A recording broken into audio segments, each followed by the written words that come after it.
Guinea for his statement, and I now give the floor to the representative of the Russian Federation. Thank you, Mr. President.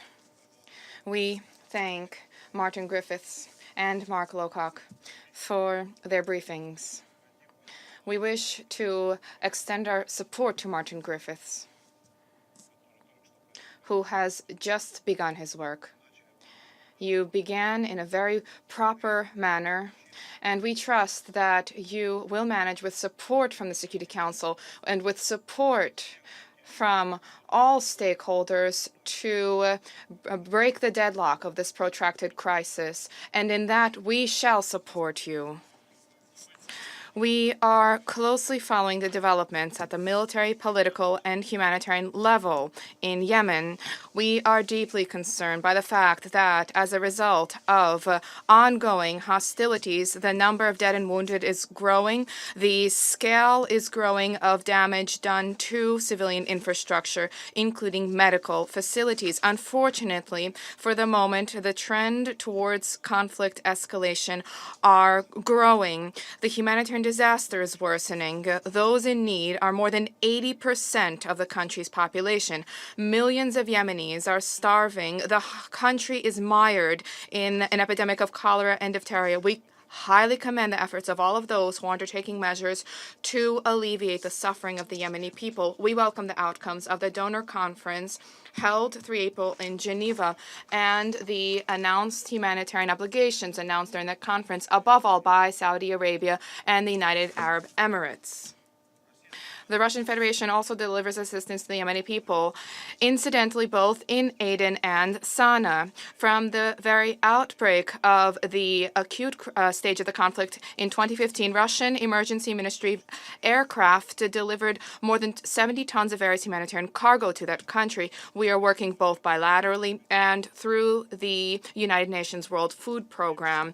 Nonetheless, we are convinced that humanitarian assistance alone cannot deliver on viable long-term solutions. We continue to believe that in order to end the protracted domestic conflict in Yemen, it is of utmost importance that this be done exclusively through dialogue, whilst taking into account the interests of all of its stakeholders. Moscow emphatically condemns indiscriminate strikes whose victims are civilians. We categorically reject also ballistic missile strikes against populated areas on Saudi Arabian soil. We call for this practice to be abandoned. This in no way helps the political process, nor a potential political settlement. We reaffirm our position in principle in favor of a prompt cessation of the armed confrontation in the Republic of Yemen, an abandonment and a renunciation by parties to conflict from use of force and attempts militarily to settle their differences. This can be done only if there's a focus on Yemen itself, rather than attempts to introduce geopolitical calculations into this conflict.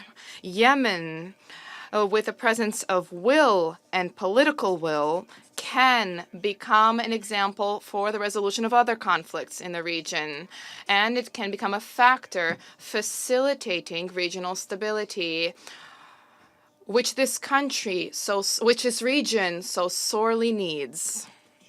We trust that you, Martin, will manage to reverse these trends.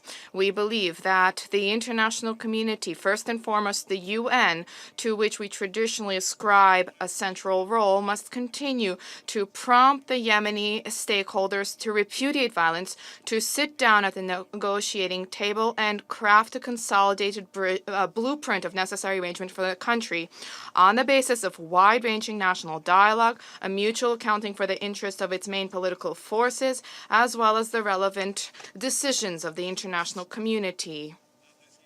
It is important not to lead to ostracism, but rather to prompt and leverage all countries and all forces who have a genuine influence to bear on the parties to the conflict.